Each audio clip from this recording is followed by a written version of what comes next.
Hello বন্ধুরা, আজকে আমরা রান্না করে দেখাবো কলার মোচার বাটা। দেখতে থাকবেন পুরো ভিডিওটা। দেখো, কলার মোচাটার একবারে কচি অংশ, ভেতরের অংশটাকে নিতে হবে। তারপর 4 ফালি দিয়ে এটাকে আমি ধুয়ে সেদ্ধ করে নিলাম। এই যে সেদ্ধ হয়ে গেছে, এখন এটাকে আমি নামিয়ে ফেলবো। নামিয়ে নিচ্ছি। কড়াইয়ের জলটাও কিন্তু শুকিয়ে গেছে। ও কড়াইটা পরিষ্কার করে ওই কড়াইয়ের মধ্যে আমি দিয়ে দিচ্ছি সর্ষের তেল। সর্ষের তেলটা নেড়ে চেড়ে দিব। দিয়ে দিচ্ছি কালো জিরে আর শুকনো লঙ্কা ফোড়ন। দিয়ে দিচ্ছি একটা টমেটো কুচানো। তারপর দিয়ে দিব কয়েকটা রসুন। দিয়ে দিচ্ছি পেঁয়াজ কুচানো। তারপরে কাঁচা লঙ্কা চিরানো। দিয়ে দিচ্ছি স্বাদ মতো লবণ আর হলুদের গুঁড়ো। সামান্য লবণ আর হলুদের গুঁড়ো দিয়ে এটাকে সুন্দর করে ভেজে নিতে হবে। তারপরে এখন পাটায় কিন্তু বেটে নেওয়ার পালা। আর গরম ভাতের সাথে জাস্ট এটা জমে যাবে।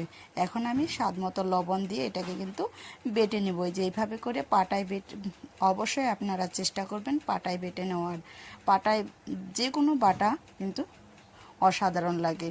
সব যে আমি মশলাটা ভেজে নিয়েছিলাম ওই মশলাটাও দিয়ে কিন্তু ভেজে কিন্তু এখন বেটে নিচ্ছি। গরম ভাতে দারুণ লাগবে। তাহলে বাড়িতে আপনারাও এরকম বাটা করে খেয়ে দেখবেন, অসাধারণ লাগে।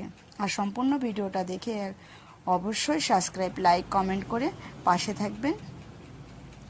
আমার তো বাটা হয়ে গেছে, আপনারাও পুরো ভিডিওটা দেখে একবার হলেও বাড়িতে ট্রাই করে দেখবেন, অসাধারণ খেতে লাগে। এই দেখো, সুন্দর বেটে আমি এটাকে একটা থালার মধ্যে নিয়ে নিলাম।